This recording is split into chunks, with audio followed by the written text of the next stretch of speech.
paradigm that Oklahoma has created with their front office, with Jim Nagy leading the way. We'll discuss a couple recruiting updates, including a projection coming up next year on Locked On Sooners.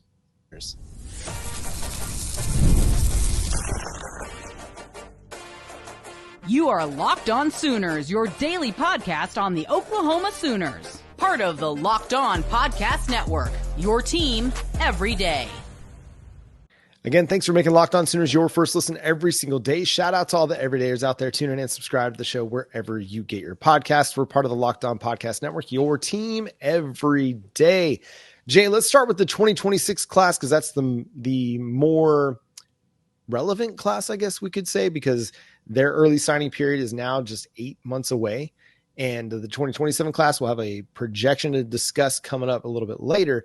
But with Deuce Gerald, that is a recruitment that is very fascinating to watch. He's a kid that is still flying a little bit under the radar when it comes to recruiting rankings, but he's not flying under the radar at all based on his offer sheet.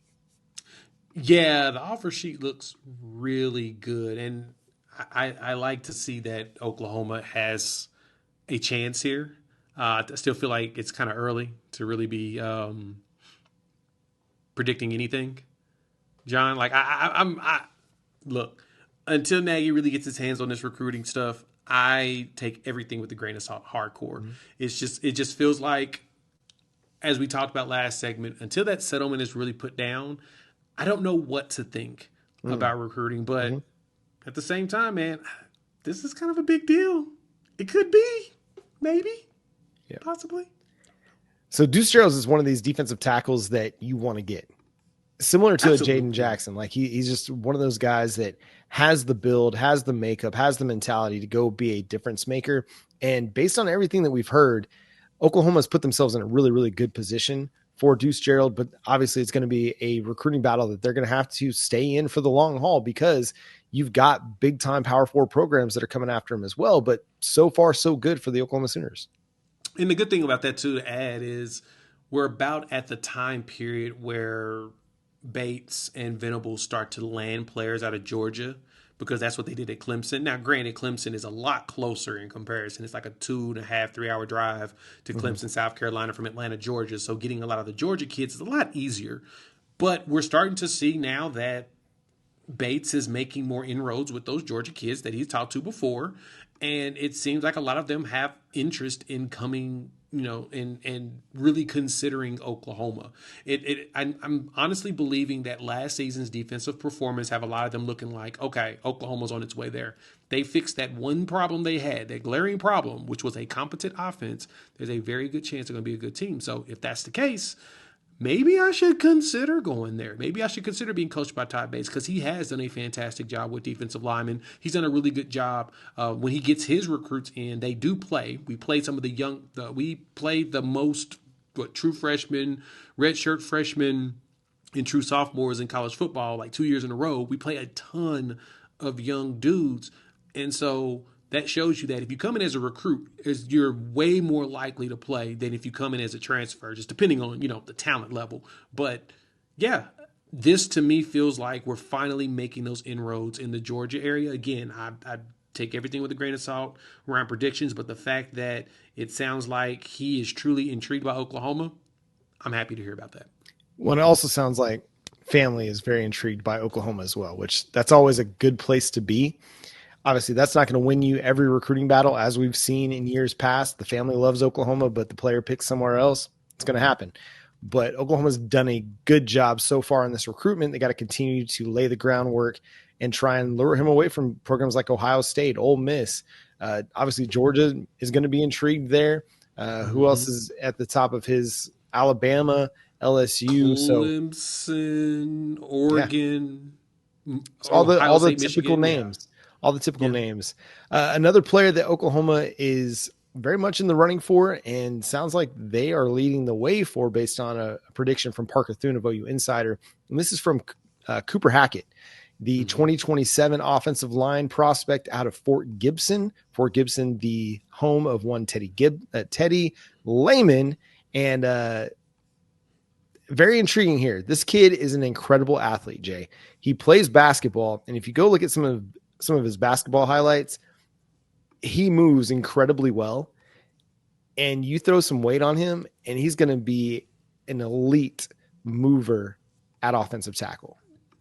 I 100% agree. And it's crazy because only 2 sites have him ranked right now. 247 doesn't, either is ESPN, but Rivals has him as a top 200 prospect, number 17 offensive tackle, but On 3 loves him. Number 4 offensive tackle, number 19 player in the country. So the expectation there is he could potentially end up being a 5-star as the cycle goes on. 6'7", 250 pounds. So he's got a lot more weight to gain, but he's also a 2027. So he is only roughly, 16 years old, 15, 16 years old. So as he continues to develop and grow, yeah, he could end up being one of the top tackles, the offensive lineman in the country. And if Oklahoma can land him, that'll be another 5-star you can add on to, Bill Bedenbaugh's lapel of players that he's brought in, and just kind of show that he's really good at freakishly athletic guys.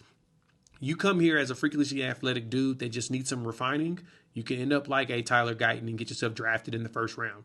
That is not something that is uncommon with Bill Bedenbaugh. And so it's finally starting to look like the dividends are being paid there. Cooper Hackett was a Sooner fan as a kid. I asked him a question and I asked how his visit went recently. He said he got to spend time with Lane Johnson and obviously, Fort Gibson native Teddy Lineman, and even mentioned that he's going to be doing some work with Lane Johnson. So that's pretty exciting right there. We talked about it. The NFL All-Pro, the Sooner legend, future Hall of Famer, Lane Johnson, getting his hands on a kid like Cooper Hackett. The sky's the limit for the kid. Like he could really become a 5-star prospect in the cycle.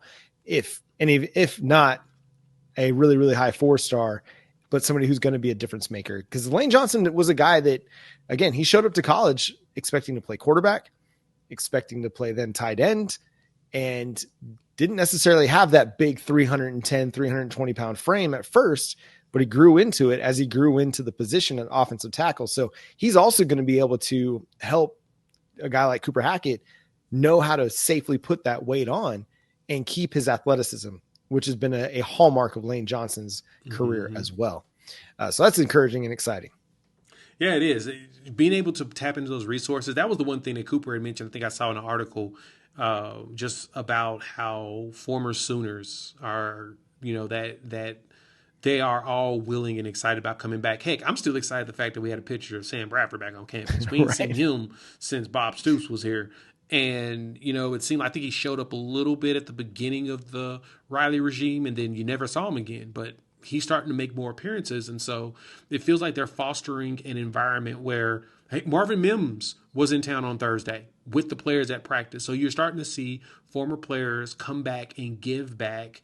And to me, that's huge. Mm-hmm. That's huge for future players to take it and recognize that these kids actually like coming back. And we do seem to bring back a lot of coaches that have Oklahoma ties. I understand people aren't too big on that, but at the same time, you got to understand a lot of these kids are willing to come back and see their old coaches, see coaches that they've worked with, coaches that coached them or coached against them, like Brent Venables on the defensive side of the ball for some of them, right? Marvin Mims was here, during the old regime. He was here with DeMarco Murray. So, him being able to come back and see him, you need some sort of a connection for the players who want to come back. Bill Bedenbaugh, even at his age, at some point, he's going to retire. You want to make sure that you have guys want to come back and not only see him, but see the school. So because they're fostering those relationships, that's going to be huge long-term for Oklahoma. And that's the one thing that I'm starting to see that a lot of recruits are taking into account. Yeah, they're taking notice of all these former All-Americans, former NFLers that have ties to Oklahoma coming back and spending time and getting to chat with them and talk to them. Gabe and Teddy talked about Sam Bradford's presence at practice and just his ability to basically break down everything that's happening in front of him and saying he could be a guy that has, a future in the front office somewhere. And how cool would that be if you could get Sam Bradford as an assistant GM working with Jim Nagy and being out there on the recruiting trail and being there on campus regularly when quarterbacks and receivers and, offensive linemen come to town, they get to hear from Sam Bradford, one of the most prolific quarterbacks in college football history. Yeah. How cool is that? So, that is so cool. And that's listen, I know it's been talked about before, but that's the cool thing about what Brent Venables has done for the program is he's made it a home that people want to come back to, right? When Lincoln Riley was here, it was not that. Players did not come back. And if they did, it was a one-off thing, or they just didn't feel the same vibes as they did under Bob Stoops and as they do now under Brent Venables. And that kind of stuff matters. I mean, we're seeing it with the basketball program, right? With Trae Young, getting Trae Young reinvested, getting Blake Griffin reinvested in what Oklahoma basketball is doing. It helps create buzz and energy around the program. Getting these football players reinvested in what the football program is doing, that creates buzz and energy about the program. And it's exciting, man. And hopefully we can build that into actually having some on-field success, and Brent Venables can hush all the boo birds and hush all the hot seat talk. Got to go win games though. But culture-wise, he's done a fantastic job. Now you just got to go win some games. That's it. Let's go get some W's, baby. W's only in 2025. And that's going to do it for today's episode of Locked On Sooners. Thanks so much for tuning in, being a part of the show. Thank you for making Locked On Sooners your first listen every single day. For your second listen of the day, make sure you go check out the Locked On NFL Draft Show with our guys over there, Damian Parson and Keith Sanchez. As your favorite collegiate players get ready for the next level, get the latest draft rankings, rumors, and news every day. Find Locked On NFL Draft on YouTube or wherever you listen to your podcasts. Follow Jay at Unfair Sports. Go check out his channel, Unfair Sports, on YouTube. You can follow me at John9Williams. The show is at Locked On Sooners on all of your favorite social media platforms. So go check us out over there and follow us. Facebook, Instagram, TikTok, Threads, Pinterest, Twitter, X, whatever you want to call it. We're everywhere. Follow us. Make sure you catch all our shorts that we put out there as well. But until next time, he's Jay Smith. I'm John Williams. We'll talk to you then. Boomer Sooner. Can't wait for the Crystal Combine, baby. We'll have some videos. Woo-woo.